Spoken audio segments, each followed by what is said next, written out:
Olá, meu nome é Andy Petroiano, sou professor do Departamento de Cirurgia da Faculdade de Medicina da UFMG. A minha experiência como cirurgião geral tem me especializado em baço.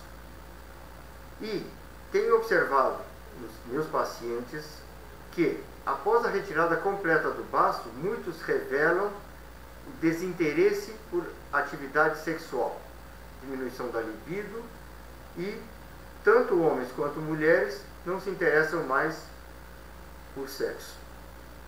Achei estranha essa observação e procurei na literatura subsídios. Encontrei apenas um único trabalho do século XVIII de um médico que relatava que, após ter tirado o baço num trauma de um paciente seu, esse paciente relatava um desinteresse por mulheres, o que incomodava bastante. Não encontrei outros trabalhos e decidi pesquisar esse assunto inicialmente de forma experimental, estudando 25 casais de camundongos. Observei que nos casais em que eu tirava completamente o baço, nos machos, havia menor reprodução e a prole desses casais também era em menor número do que aqueles em que persistia o baço tanto em ambos quanto nas fêmeas. Com esse dado interessante, estudei pacientes submetidos à retirada do baço por trauma. Todos pacientes jovens, todos sem doença prévia antes do acidente.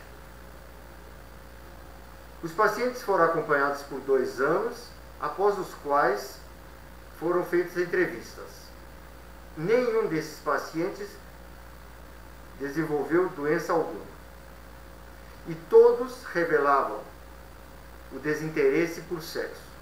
Enquanto antes da operação tinham atividade sexual normal, diária e no máximo semanal, com filhos, após a retirada do baço, nenhum desses pacientes teve relação sexual mais frequente do que semanal, muitos até completamente desinteressados por sexo, e nenhum desses pacientes teve filhos após a cirurgia. Esse dado interessante mostra que o baço tem relação com o sistema reprodutor.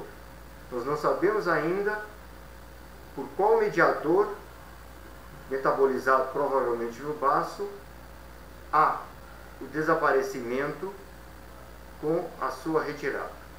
Muito obrigado.